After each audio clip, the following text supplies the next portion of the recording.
can never be down here. I can never fall down. This is not an ordinary place for me.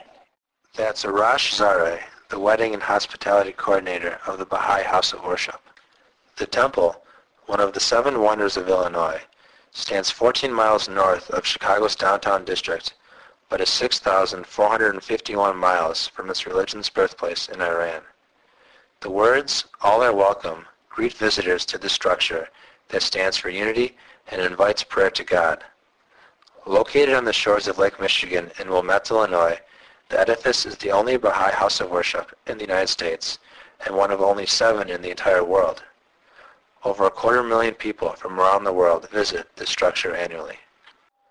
How did a religion with only a little more than 1,000 American followers choose the north side of Chicago as the location for its only temple in the North American continent? After the conclusion of the World's Parliament of Religions in Chicago in 1893, the Baha'i faith gained recognition in the United States. A woman named Corinne True received permission to plan the construction of the temple in 1907 from Abdul Baha, the leader of the Baha'i faith at the time. Construction for the House of Worship began in 1921 and ended 32 years later in 1953. It was a long process because Baha'i members accept financial contributions only from within the faith. The House of Worship is made of quartz crystal and white cement and embodies many styles of architecture. The dome is Islamic. The windows outside, the upper level windows, are Romanesque. The columns are Egyptian. That's Arash Zareh again. The interior auditorium features seating for nearly 1,200 people. The foremost purpose of the structure is to be a house of worship. Therefore, the only events held in the auditorium are daily 15-minute services at 12:30 p.m. At the top of the 138-foot auditorium is a gold symbol in Arabic calligraphy reading, "All glory of all glories." The dome of the structure features an intricate design that serves a unique purpose. Walter Sobel, a resident of Wilmette, Illinois, has lived only a few blocks from the temple for many years. According to Sobel, the former Dean of Architecture at the Illinois Institute of Technology, the House of Worship embodies the benefits of daylight and is designed so that you feel like the Lord is looking down on you. As the temple represents the unity of all humanity, many religious symbols are sketched in the tracery of the towers, including the Star of David and the Christian cross. The structure consists of 9 sides and surrounds itself with 9 exquisite gardens. The number 9 is very significant for the Baha'is.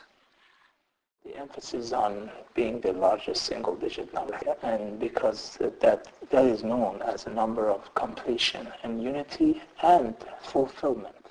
Bourgeois said the dome of the building, the upper part, there's like ribs that are coming together. They're like 9 hands of humankind.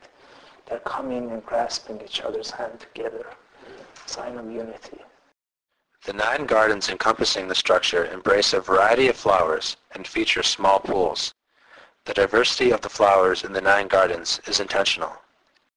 There is a saying in the Baha'i writings by Abdul Baha that we are flowers of one garden as humanity, meaning that we may have different looks, different colors, different backgrounds, different fragrances, but we're all flowers of the same garden.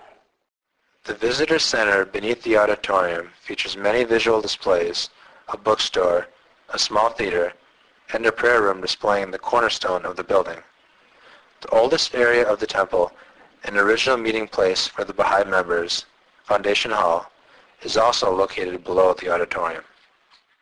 The structure is not contained by Sheridan Road. A special building stands across the street.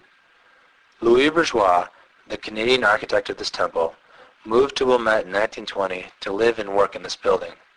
He employed a unique strategy when drawing sketches of the temple.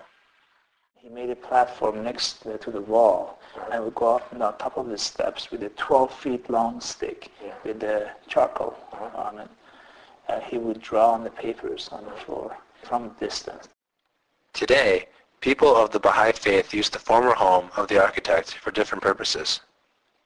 It's a building that used again for national spiritual assemblies of the Baha'is of the United States. And the lower level, the Secretary General of that body lives with his family. The structure is currently undergoing restoration. A new visitor center, refurbished steps, and gardens are scheduled to be completed in 2011.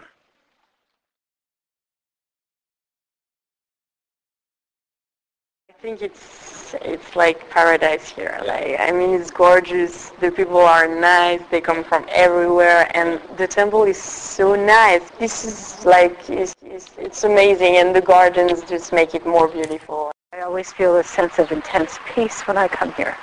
And there aren't too many places in the world right now that you can feel that sense of peace.